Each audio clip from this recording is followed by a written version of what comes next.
Hey, folks, if you want early access to episodes as they drop, click that subscribe button, join us, and together we'll fix the broken U.S. healthcare system.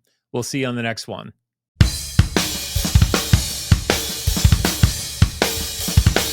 Get ready to take control of your healthcare. Here's your host, Ray Cober. You had this idea. You had a couple of friends that you had take, selfie of their skin tag or whatever it might have been. And you talk to your old man and you're like, look at this. That's right. It's a Look great at this. idea. What is it? Yeah. And he's like, oh, am I, 120 hours a week, And I 121 still have to work at night. right? Right. So tell folks a little bit about the actual experience, and we could fast forward to now because I'm sure there might have been a little bit of an evolution, but how does it work? You do what? CheckMySpot? Yes, please. Okay, so all you do is you go to the Apple or the Google Play Store and you download the app for free. CheckMySpot. Check No My spaces, one chunk. string. Just CheckMySpot. CheckMySpot all run together. Yep. And you put it on your phone. Make sure you have the latest version because occasionally we do updates. And Okay. It's always good to make sure you have the latest version. Yep. And then you just enter your personal information, Yep. which is like your name, your address, and you answer. You also list your dermatologist if you have one. Yep. So that's important because Yeah. that goes into the not cannibalizing people's patients. If you have a dermatologist, we want you to go see your dermatologist. Yep. So you answer about 6 questions about your history with skin cancer. Do you have blue eyes, blonde hair? How many sunburns have you had? Just general things that give us an idea of your risk for cancer. Yep. And then you do have to share your location. And that's just so that we stay in line with the telemedicine regulations about licensing Yep. because the physician has to be licensed in the state where the user is. Yep. So some people don't like to share their locations, but this is the only reason we ask for it. Sure. It's a requisite. Yep. Exactly. And then once you do that, it's really important to watch the 90-second video on how to take a good picture. Okay. Because without a good picture, it the screener's not going to be able to tell as well. Right. So a lot of people like to skip that, but we encourage you to watch the video. Great point. And then you take a close-up picture and a location picture, like a far away one, so that you'll have like a body reference. So you'll know left, right, and you mark it on the body diagram. Yep. And then enter, if you don't have a coupon code, enter your payment details, push submit. It's probably like a 5 to 6 minute total, maybe 10 Experience. if you're older like me and need a little bit more time with technology. And then within 24 hours, you get a case summary report, which tells you exactly whether it's benign and you don't need to worry about it. But we do say keep an eye on it. Your picture's archived in your phone. If it changes, you can pull it up, take another picture, make a comparison. And then if it's worrisome or indeterminate, then that's when our second arm of our value proposition takes over. And we say, okay, we're going to get you an appointment in the next 7 days. Mm-hmm.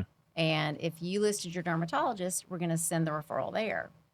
And if you didn't, then we have a way to find the nearest board-certified dermatologist near you, and we send the referral there. And then they reach back out, get that appointment scheduled, and you're in business. Wow.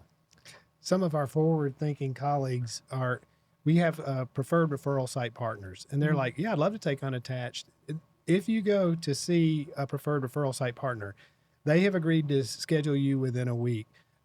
You must be compliant with their own financial policies, et cetera. We don't have a financial relationship to them to stay compliant with Stark laws and that sort of thing. Right. But they'll get you in and get you on the path to immediate treatment with much better outcomes at a cost savings to everyone.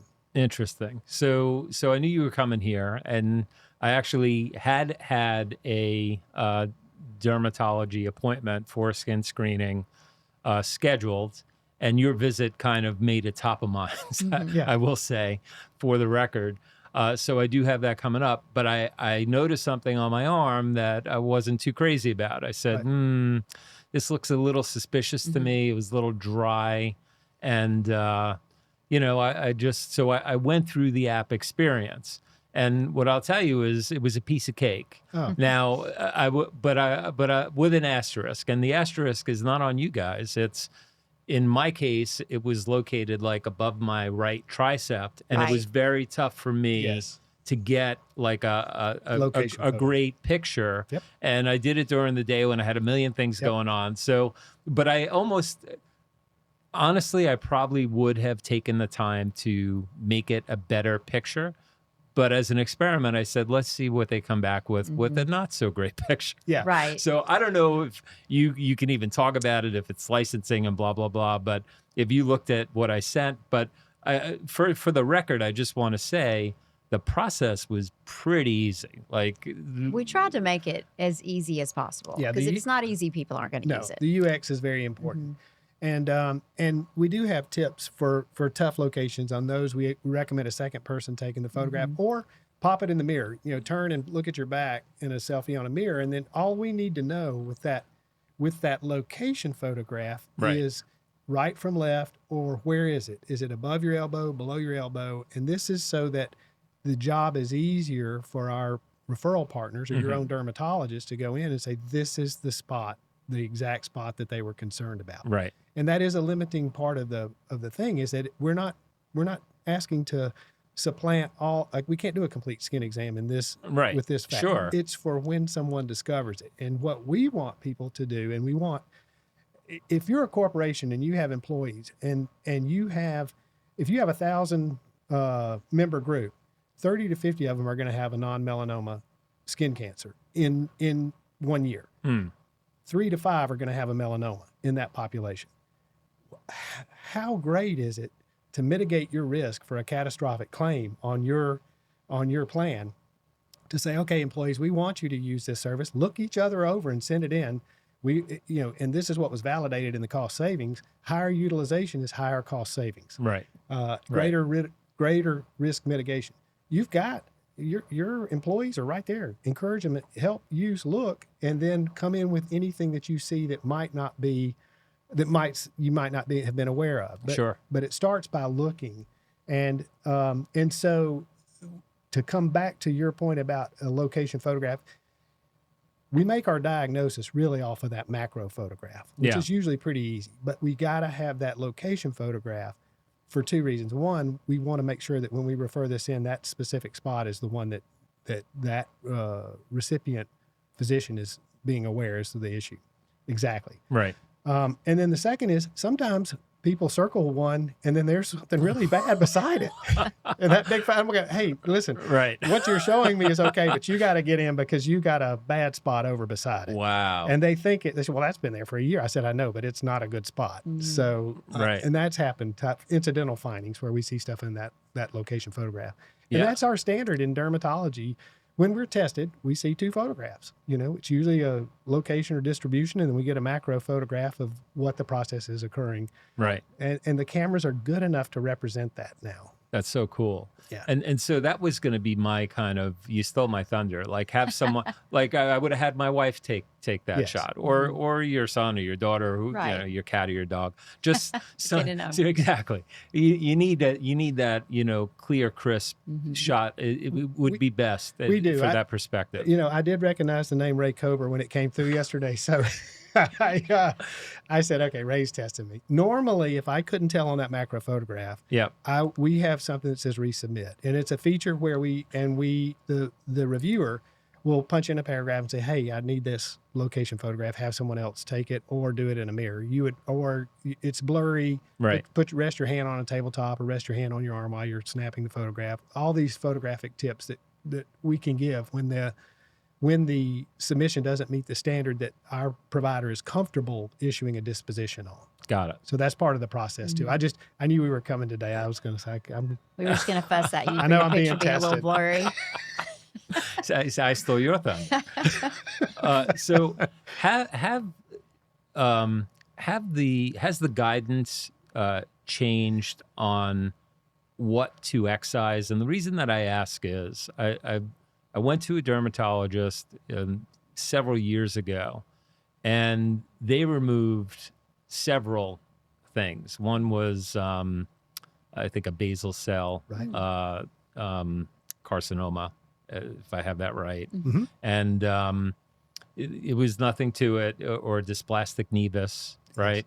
And so, thank God, knock on wood, they did their work, and that was the end of it. And I think that's probably the majority of these, right? But then I went back, and I don't know if it was just because because they went to town on me. Like, they probably did, I don't know, say like half a dozen or 8 excisions. Really? And there was only one that was kind of dysplastic nevus. Then I went back, and I think they said, kind of the guidance changed, and they're not cutting as much. I don't know if this is like an AMA thing, or if this is their practice made a decision to pivot, or so.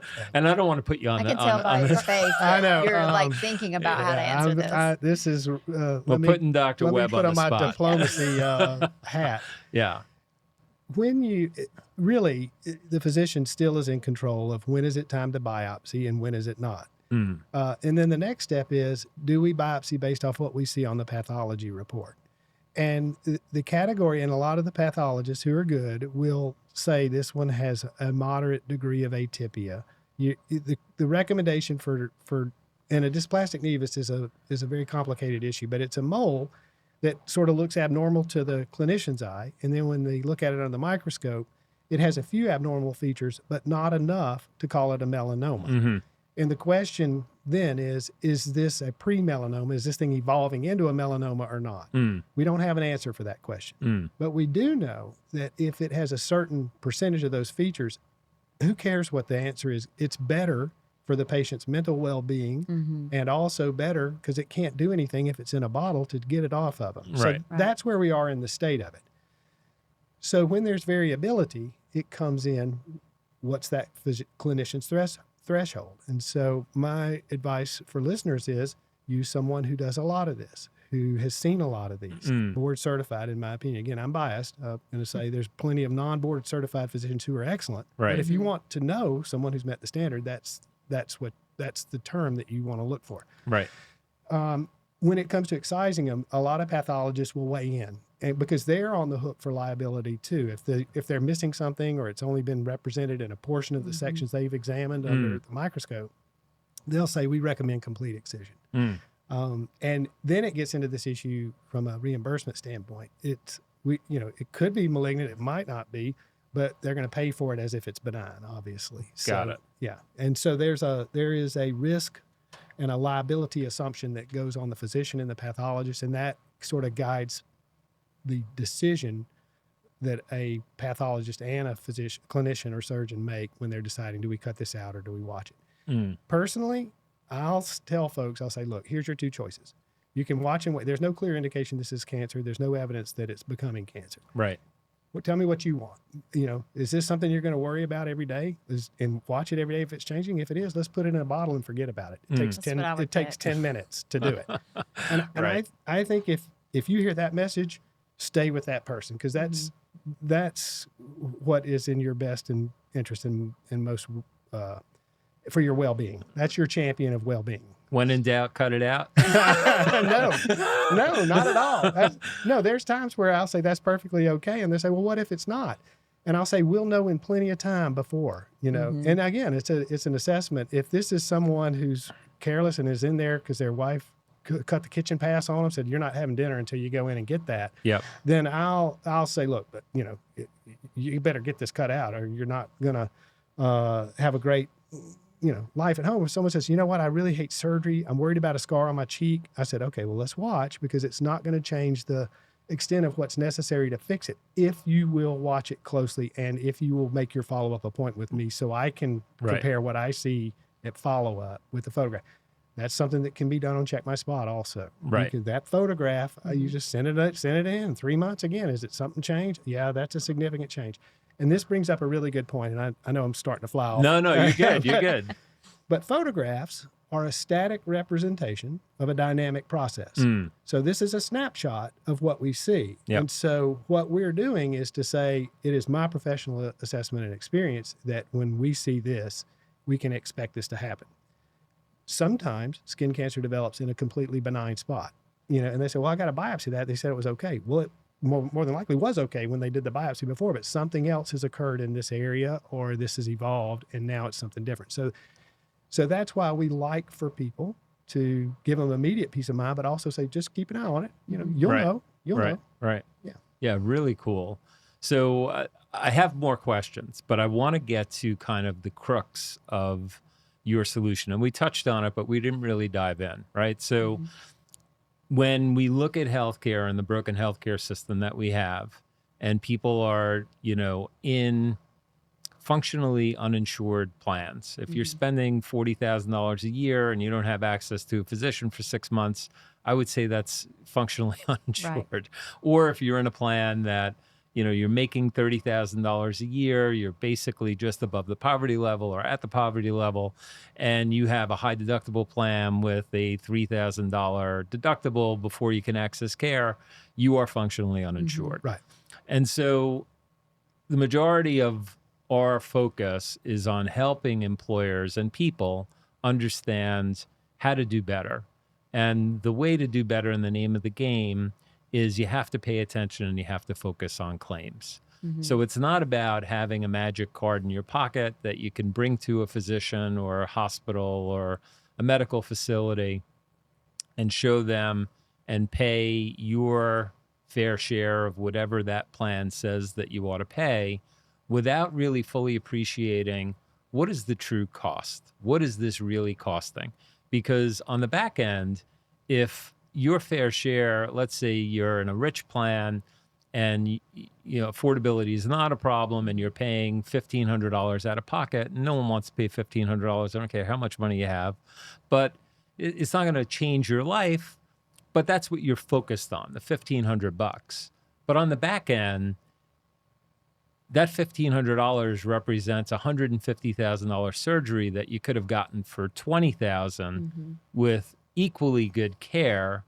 Now we're talking about a problem, right? Because you're hemorrhaging cash, and even though your share is only $1,500, your organization is responsible for that. Whether you're in a fully insured plan and the insurance is quote unquote covering it, or you're in a self-funded plan and the employer plan sponsor is responsible, you're affecting all of your colleagues, all of your coworkers, and this is where we are, right? So your solution, if put into a self-funded plan, and what's the idea of a self-funded plan? A lot of folks that listen to this that are not in the know, one of the biggest problems that I have is if I talk to a CFO that is not really savvy when it comes to their healthcare plan.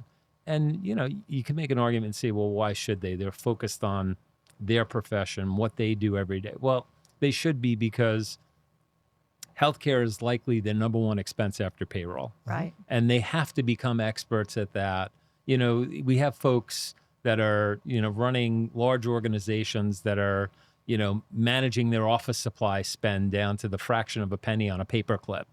And yet they're not focused on their healthcare spend, which literally can produce millions of dollars and drop it to their bottom line. And it's not to say that these organizations should take that money and put it in their pocket, but maybe they could reinvest that in their people and make their expenditures and their out-of-pockets less and more accessible. So talk to me a little bit about the idea of an employer adopting CheckMySpot as a strategy to mitigate costs. And what did the Validation Institute study show? So you make such excellent points there. With health expenditure being one of the major business costs, that's your HR investment. That's your people. That's your resource that's producing for you. So if you can keep them well and happy, this is a great way to find the most cost-efficient way to do it. And there's a tremendous amount of waste, as you're well familiar with. What we do, and what we're saying, first and foremost, has already been proven in medical literature. Catch a spot early, outcomes are better, costs are less. It's well known and has been for 25 years. That's been beaten down. But how do you apply that into a business sense?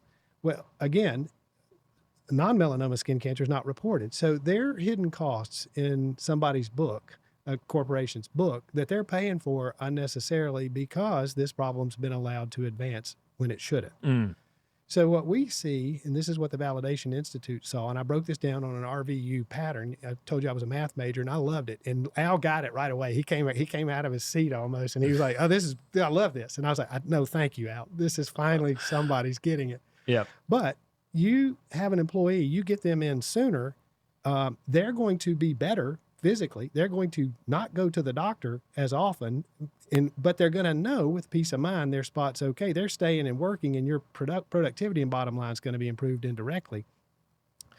But most importantly, if that's that 1 out of 5 that's caught early, we're looking at over almost a 10% or above treatment costs directly to take care of that spot when you catch it in an early phase. Mm. So in my mind, the smart corporations, the smart employers, the smart HR folks, and they're coming around, they get it. I was at this recent conference and the light bulb went off. Yeah.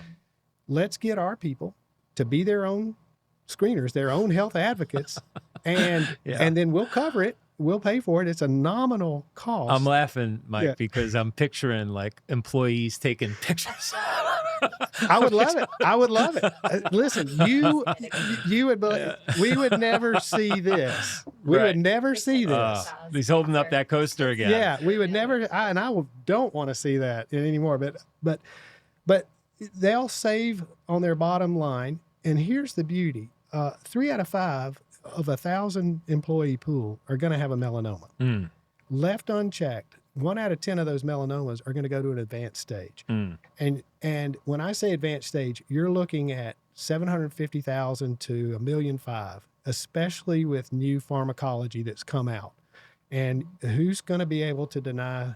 No one's going to deny someone potentially life-extending therapies, but they're new and out there, and they're very expensive. All could have been avoided with a simple click of a picture and a less than $1,000 on your claim. Amazing. So we see this mitigating this catastrophic claim. You're going to save on some of your stop loss activation that you're going to have, which is not going to be good for your bottom line also. Right. This is the smart way. And you've got what a great way to say, we care so much about you. We want you looking at yourself, and we're going to make sure you and your skin stay healthy. This is the power that I see to change with people who are aligned in this kind of thinking. Like something's got to give here. We got to do better on the earlier side of this. Dermatology happens to be a great way. Everybody is a skin expert. Right. They are. And especially they're their own skin expert or their own family, because 2/3 of what I see, the spouse has discovered. Mm. I saw this spot on her. She turned over. We were at the beach. She turned over and I said, "Do you not have that spot on your leg?" Right. And then that's how that comes in the clinic. Yeah. Or I've been telling him for 6 months that spot on his cheek is something to worry about. I had one in the corner of my eye here 3 years ago. I didn't see it because I wear glasses often. And she goes, "You got a spot on your eye." What? I was like, "Yeah." She goes, This isn't a weird spot. Well, my glasses cover it, but I have my glasses off, and I don't usually see myself up close with my glasses. She goes, I haven't seen that spot. And I said, "You're right." So Wow. it's a basal cell, and it, right here in the corner of the eye here. If you had a zoom, you could see it. So did you operate on yourself? No. He did operate on me. He did a great job. I had a basal cell. Oh, wow. Yeah, it's very common. I mean, we're both fair-eyed, fair-skinned, blue-eyed. So that it brings me to a question, but before I go there, so I just want to kind of close the loop, because what I'm hearing is if we have a self-funded employer, and getting back to my point earlier, I hate, or finishing the thought, I hate the term self-insurance, because any CFO that I speak to who's not in the know, and there's no knock on a CFO again, they're focused on their business. They're not focused on the business of insurance and healthcare. They perceive that phrase as being inherently more risky than being in a fully insured model. Right. And so it's a misnomer, because that is nothing further can be from the truth. Now, if you are self-insured and you don't have the proper risk mitigation, then yes, you can be exposed. But the reality is, the name of the game is claims. Right. 80% of your premiums are claims. Mm-hmm. And in a fully insured plan, you have no mechanism for it. And in a self-funded plan, in an ASO arrangement with a major insurance carrier, you might as well be in a fully insured plan. You have no mechanism for cost containment. But along comes your solution, and here we now are essentially, we're taking CheckMySpot and we're moving it outside of the traditional healthcare ecosystem, Right. so that there's nothing hitting the actuarial table, if you will, Right. with respect to anyone that uses your solution, until, if it is an issue, then okay, there needs to be an intervention, perhaps a surgery. But if you're getting it early and you're heading it off of the pass, so to speak, we could potentially be saving a lot of money. Yes. And I think that's what Al recognized early when he came back with even the downstream effects, like you're mentioning. Yeah. If you also, there are other indirect effects that are employee based.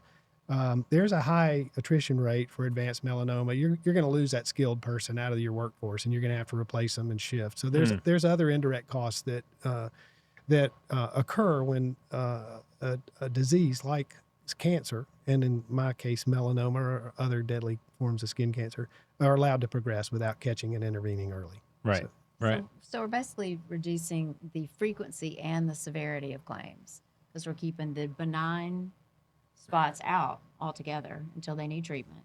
That's where she's coming. See, That's to be by him. So yeah. we're keeping, anyway, I say we reduce the severity and the frequency by keeping the benign spots out of the clinic altogether until they need to be seen, and by catching the serious ones early, which reduces the expense of those costs drastically, as we've been talking about. 100%. So one of the brightest guys that I know in the business, his head is already big enough; it can't get much bigger. But his name is Craig Lack, and he's just a guy that is super smart and just someone that pursues excellence.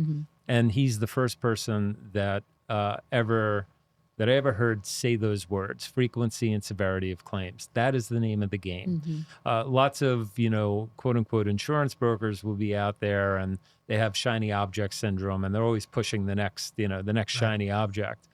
Or they could just be talking about healthcare plan design and HSAs and HRAs and all these other, solutions that were concocted by the insurance carriers. And Craig would say, just ask your broker a very simple question: how does this reduce the frequency and severity of claims? And 9.9 out of 10 times, they don't have a good answer for that. But it's precisely what your product is doing. And so I applaud you. It's incredible. So I have to ask you, I'm going to put you on the spot again and make you blush. So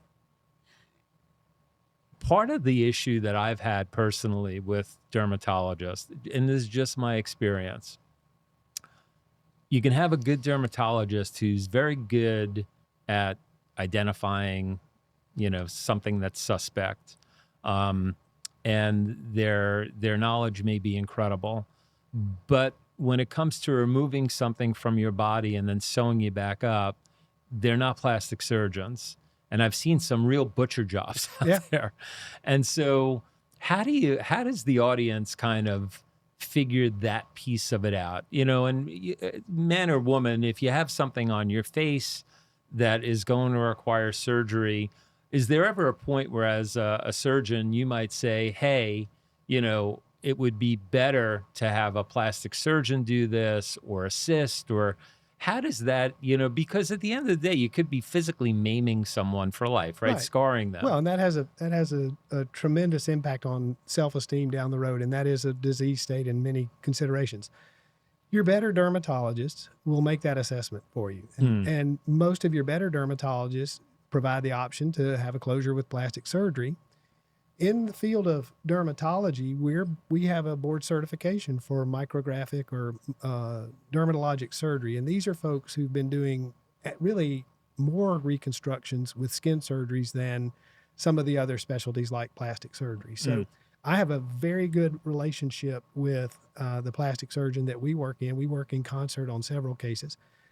My barometer, or my thermometer, I should say, when is it time to refer? First of all, if the patient says, what about plastic surgery? And I'll say, I'm happy to close this, but if you want, we'll send you over to Russ. He's terrific. And if that's more comfortable for you, then I want the best outcome for you. So, Right. Dermatology, the better dermatologists and experienced dermatologists in surgery are board certified, or they've had years of experience before this subspecialty was.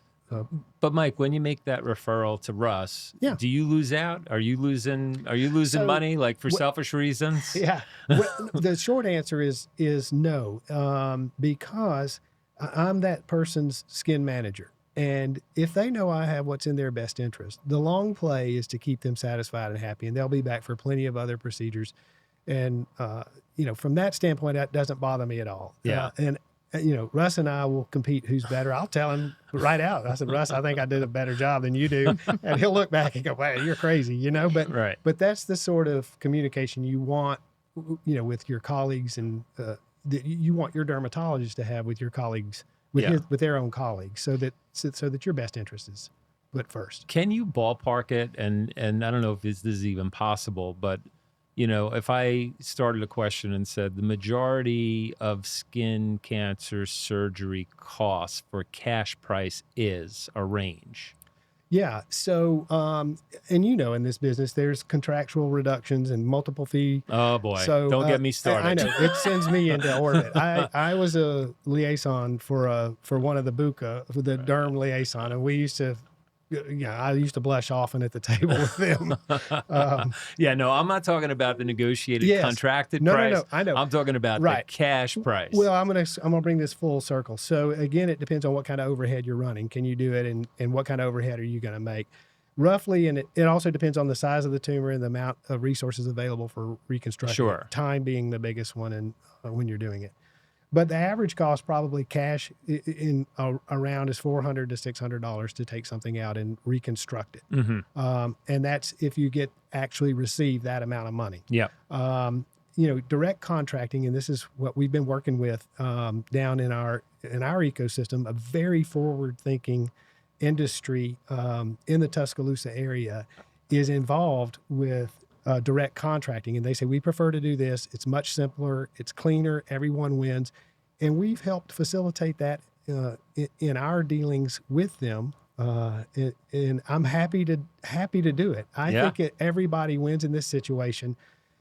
As a dermatologist and a provider for 30 years, if I have a corporation come up to me and say, "Hey, I want to set up a direct contract," I said, "Let's go. Let's figure it out."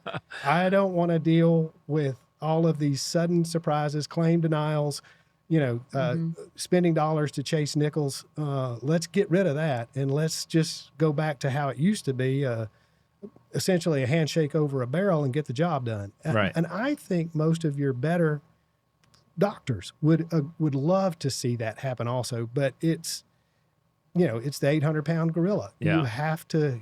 Are you willing to make that leap and do that? I see it as a direction that progressive minds and forward-thinking minds are heading. Well, so the other side of this, though, is that cash price surgery that you just suggested for $400 to $600. What most people don't realize is that the contracted discounted rate through the insurance carrier might be 3 or 4 times or more for that same exact procedure.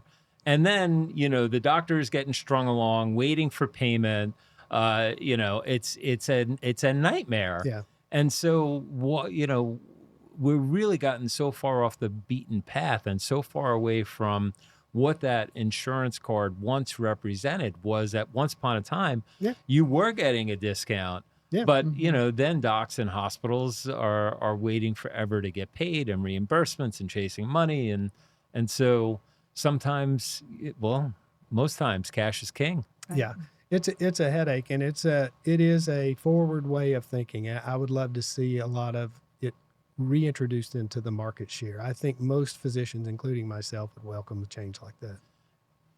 And so I guess in closing, while this certainly benefits self-funded employers in general, I think could benefit because whether you're fully insured or self-funded, if you can get stuff off of your claims, spreadsheet, you're a winner. But you don't need to be part of a business or an organization, an employee. This is something that you could just go out there and download this right away, right? Yeah. We started out direct to consumer. Yeah. That was our original plan, and we quickly realized that that's a really difficult mess of fish to catch. Yeah. It's just too big, and the customer acquisition cost was really high. But yes, short answer is anybody in we're live in 5 states. Right Five now. states. Mhm. Anybody in those 5 states can get on the Check My Spot app and send a spot in. What are those states? Alabama, Georgia, Mississippi, Tennessee, and Montana. Yeah. Florida. Did you And say Florida. I forgot. Sorry, Florida. Yeah, we're growing we have a growth strategy, and we will be expanding quickly, Yeah. particularly with this recent traction and interest. But our growth protocol and process as we enter a new region. One, we have to make sure that we have licensed providers in that particular state, and it is a state level regulated. is how we do Yeah. it. So we have to make sure that we meet state regulations. We like to introduce ourselves to the state medical board to say, hey, this is who we are. This is what we are. We're very mission specific. We're on the up. We're not trying to cannibalize or disrupt your whole way of doing things here. We're very compliant with that. And then we like to, when we bring on that state, and we will bring on states for corporations that are interested. Mm-hmm. We then have a meeting with them to discover their risk assessment and what they desire. We have a conversation, and we're looking for partnerships that are built off of trust and transparency.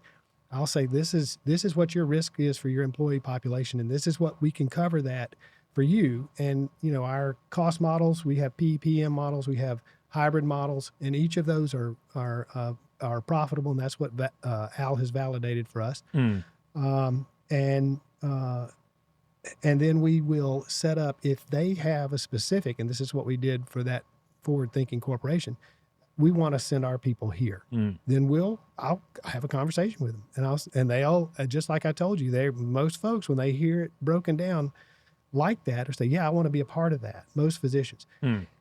Getting rid of that multiple fee procedure reduction is, that is like the one thing that causes my colleagues to beat their head against the wall, because they have no way to operate as a business when these things get put upon them. They're trying to do what's right, and then all of a sudden they invest a lot of resources, and it comes back at a 25-35% payment for how they've invested their resources, and they don't know what to do. Yeah, there's too many hands in the cookie jar. Exactly. And, Exactly. folks that signed up to do good for their patients That's right. are being spread too thin and bogged down under bureaucracy and billing, and it's a nightmare. Yeah. So, well, hey, I have to applaud the two of you. Folks, this is a dynamic duo, to be sure, Yeah. but incredibly... I'm incredibly humble that you're here, that you took the trip from Alabama to be with us. Picked a beautiful day too. And, in terms of your solution, what could you say? It's you're literally putting the power in people's hands to change their lives. Yeah. And we didn't even kind of touch on maybe folks that have a hard time to get to a doctor, maybe the elderly and the indigent, and Exactly. right? Nursing home patients, Exactly. assisted living, There's so many rural healthcare. so many applications where boom, like snap a photo, send it to someone who knows, like a board certified dermatologist. Yeah. Let them take a look, and it could change your life. Yeah. It's amazing. That's Mike what- has always said that if he take care of the patient first, do the right thing, and everything else takes care of itself. And Yeah. Check From My a- Spot's just another extension of that. Yeah, that's the business model. And really, to summarize, our phrase, and I like to put this up in front of HR personnel and corporations, are empowering access, preserving productivity, and saving lives. Yeah, love it. Thank you so much for having us. Yeah, I never thanked you when we first started, so thank you so much. No, It's been a pleasure. Yeah. The pleasure is mine, and really, I've learned a lot, and I know that our audience has learned a lot. It's incredible what you're up to. I wish you nothing but the absolute best of success. So, one last thing is just how do people find you? Yeah. So one thing I want to interject first, Sure. very quickly. Yeah. None of this is possible without a great team that we have working with us. I want to shout out to Frank Cohn. He's a 30-year veteran. He is our strategy and growth advisor, 30-year veteran. What's up, Frank? Yeah. Along with Scott Frederick and Loke Nandy, our tech guys. So none of this could happen without all those folks. We do have a really good team. We have a good time and work hard. It takes a village. But easy, you can go to Apple App Store, Google Play, download CheckMySpot app for free. You'll see it has a little hand with a check mark on it. Yep. You can go to the website, checkmyspot.com, to learn more. And then we've got some social media presence too, with just sort of educational materials that show up on that. Same thing, CheckMySpot. Cool. CheckMySpot.com. Yep. All right, ladies and gentlemen, there you have it. Check My Spot. Go out there, download the app. It's easy peasy. It's something that could literally save your life. It's really worthwhile. Surprised this hasn't been done sooner, but remarkable. Thank you so much for being here. Really appreciate it. We enjoyed it. It's an honor. Thank you. Till next time, folks. Love always. Take care. All right, that's a wrap. Hit like, follow, and subscribe, and we'll catch you next time.